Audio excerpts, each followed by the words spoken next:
This week's First Chapter Friday is a new book called New From Here by Kelly Yang, who is the author of the Front Desk series, and Parachutes, and a couple other books. So this book is, even though it's considered realistic fiction, some of the events and the people in the story are made up. It is based on her real lived experience, and it's about a family of five parents and three kids who are living in Hong Kong. And then the coronavirus hits China, and they decide to leave to try to be safe from the coronavirus. This was like when it very first started, when everything very first started. So I'm going to read you the first chapter of this, and if you like it. Chapter 1. My name is Knox, and sometimes I just blurt words out. It drives everyone in my family crazy. I don't mean to, I just really need to know things. Like right now, when my dad's trying to explain the coronavirus to us and the reasons why we're going to America. It's safer there, Dad says. They don't have the virus. How is it safer, I ask. He just said, my brother Bowen erupts. Listen for a change, not. I glare at Bowen. Ever since I was about 5 years old, Bowen's been calling me Not instead of my name, Knox, as in not from this family, even though I'm definitely from this family, and Bowen's from Planet Bully. Stop it, Bowen, Dad says in his stern, deep voice. A taxi beeps loudly in the street below our apartment, as if to add, Yeah, Bowen. Hong Kong taxis are always beeping loudly. Dad bends down so we're eye to eye and goes over all the risks of the coronavirus again: pneumonia, difficulty breathing, and even death. I swallow hard. This is serious, he says. It could be like SARS all over again. When news of the virus dropped on my 10th birthday a week ago, we hadn't even celebrated Chinese New Year yet. The last of the Christmas decorations hadn't been taken down. That night, we all watched in horror as the footage of doctors in hazmat suits and patients lying in hospital corridors in Wuhan, China. I could hear the doctor saying in Mandarin, People are dying, we need help. No one even ate my rocket ship birthday cake, even though I worked on it with my little sister Leah for 2 hours and we used so much frosting. What happens if we don't leave? Are we all going to die? I ask. No, Dad says, in the patient yet worried tone he uses when I ask him if my finger will melt if I hold it above a candle for a really long time. But I think it's better if you guys go to California. If it's anything like SARS, we don't want to take any chances. I don't know if you know what SARS is, but it was actually a different kind of coronavirus that was a few years ago, and it was serious, but it didn't cause a global pandemic like coronavirus did. So at this point, they know about coronavirus, but it hasn't become a pandemic yet in this story. Leah and I looked at each other, alarmed. What do you mean, you guys? I asked. You're not coming? Dad sighs. Unfortunately, I have to stay behind and work. But Mom can take you. All her deals are on hold for now anyway. Mom's a banker. Her office building has lots of windows and lights up Central District, Hong Kong, even at night, because people are always working. It'll be fun. It'll give us a chance to bond, Mom says brightly, looking up from her work phone. We're at the kitchen table, and even though there's a no phone policy at the table, a rule Mom came up with, she always forgets and sneaks peeks at her phone. At the thought of not going with Dad, I groan and kick my chair legs with my foot. It hurts, but I don't say ow in front of Bowen. For how long? Bowen asks. Until this thing is over. A month maybe? Dad answers. He crosses his fingers. Hopefully it'll be over by February. Remember when we all thought it was going to be over really fast too? A whole month? I shake my head. No, it can't. I feel the tears building inside. Dad's my best friend. He's the one who tickles me to bed every night, who picks me up from after-school soccer and my 6-year-old sister up from after-school art every day, who hasn't missed a single soccer game, even when Mom's traveling for work, who's always there for us. I can't be gone from him for that many days. I'm not going, I say. Being stuck in America with my big brother will definitely kill me before the virus does. I'll take my chances here. Bowen immediately takes one of the surgical face masks on the counter and puts it on his face, like I'm already contagious. What a wimp. My sister Leah tries to reason with me. But Knox, we can go to your beach. I give her a faint smile. Knox Beach in Northern California is the beach I was named after. We go there every summer and to our little house in El Tercera, which my grandma Francine left Dad. It's right outside Berkeley where Mom and Dad both went to college. There's a hill by our house with wild horses. I like summers in El Tercera because it's really the only time we get to spend with Mom. The rest of the year, she's always so busy with work. Summer Mom takes us to the movies and to get frozen yogurt. Winter Mom loads us up with tutors and tells us not to bug her because she's got to reply to this. Maybe it will be fun. I've never been to Knox Beach in the winter. But then I look at Dad and my excitement dissolves. I vow not to ditch him for the beach. Nope, I shake my head. Mom stares at me. Knox, why do you always have to be so difficult? Bowen yells at me from behind his mask. Mom orders Bowen to take his mask off his face at once and starts counting them. There are still 27 left, including the one Bowen just wore for 2 seconds. Ew, I'm so not using that one. She hugs the box of masks in her arms as she looks out the window at the long line of people waiting in front of the pharmacy downstairs. It's late January and freezing cold outside.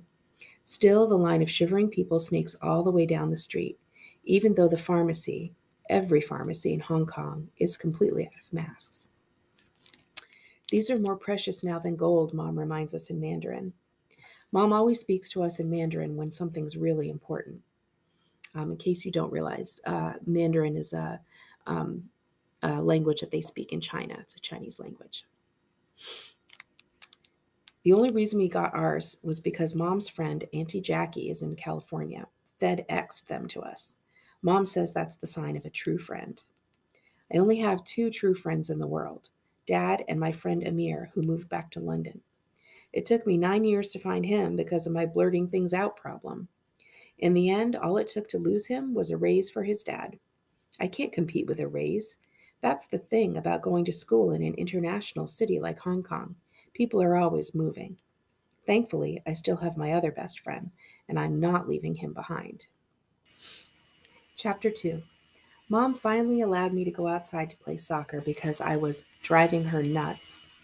I asked Bowen if he wants to come with me, even though he's probably going to say no. To my surprise, he says yes. He must really be bored at home. Even though we're still in the middle of Chinese New Year holiday week, it doesn't feel like Chinese New Year this year. People aren't handing out lai sis in the street. Lai sis are red packets filled with money, and every year around this time I always get a bunch from strangers on the street. They can't resist me because I look so handsome, but not this year. I look around for Leah, but she's FaceTiming with one of her 50,000 friends from school, even though she's only in first grade. I don't know what her secret is. She's not that great. As soon as I think that, I feel bad. After all, Leah was the one who insisted on mixing the yellow with the blue frosting to make green for my rocket cake because that's my favorite color. She's actually pretty great. Anyway, Bowen and I put on our masks and head out. Mom didn't want to waste 2 of our 27 real face masks, so she puts a paper towel across our nose and mouth and fixes it with a rubber band. It works okay.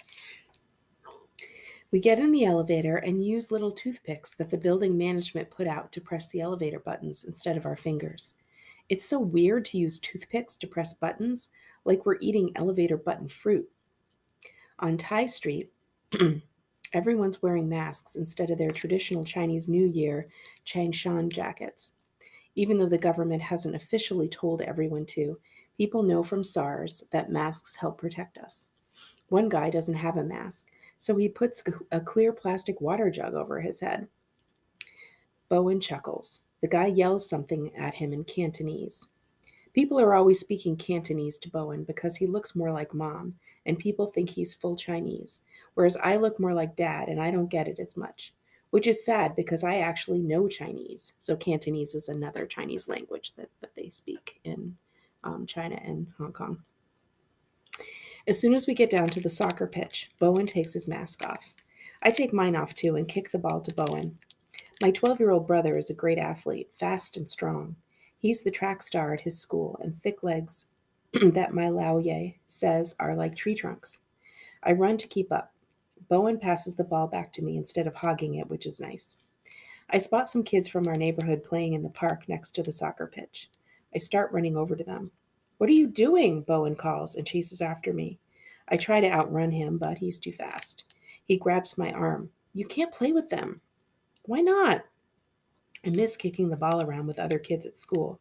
And since the government announced school is closed indefinitely, even after Chinese New Year holiday break is over, who knows when the next time I'll play with the other kids will be.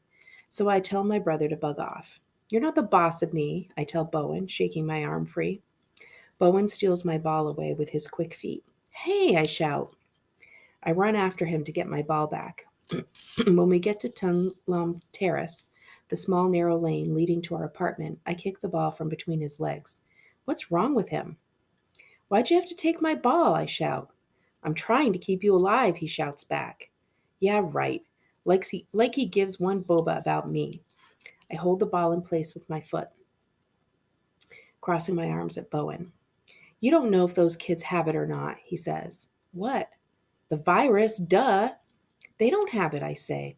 "Would they be playing soccer if they were sick?" "The incubation period is 14 days, dummy." I hate arguing with Bowen because he's always making up stuff I don't understand. What's an incubation period? "People are dying, Knox. Over 400 people in China," Bowen says. "Why do you think they closed all our schools?" "Yeah, in China. We're not in China." "But we're in Hong Kong, right next door," Bowen says. "Do you know how many people come across the border every day? Like millions." "Millions? I don't think so." I take my foot off the ball and let it roll down the hill toward the soccer pitch. Forget Bowen. Forget the virus. I'm going to play with those kids. "Fine. Do whatever you want," Bowen calls out to me, "but don't cry when they take you away from mom and dad, and you have half a dozen doctors sticking long needles into you." I stop walking, catching the ball with my foot. Needles? I hesitate for a second and turn around, torn between believing Bowen and hating him. I wish I hadn't taken off my paper towel mask. It looked silly, but it was something. I sneak one last look toward the soccer pitch and hang my head and follow my brother up the path to our apartment. I hope the virus is over soon. So we all know the virus isn't over soon. And I remember following this author, Kelly Yang, on social media during, when throughout the last, year or so. And she really did live with her family, separated with her. She lived with her kids separated from her family, and talked a lot about kind of what that was like. And also a lot of the microaggressions that she and her family suffered, because unfortunately, a lot of really ignorant people thought that anybody who was Asian, um, had the coronavirus, which was really ridiculous, but they unfortunately suffered a lot of microaggressions because of that. And so I know that there is some of that conversation happening in this book too. So because we all just kind of have been living through something that at least we have some understanding of, right? It might be interesting to see what living through a coronavirus pandemic is like in somebody else's shoes. So if you are interested in that, and if you like Kelly Yang, who is a fantastic author, pick up New From Here in our school library.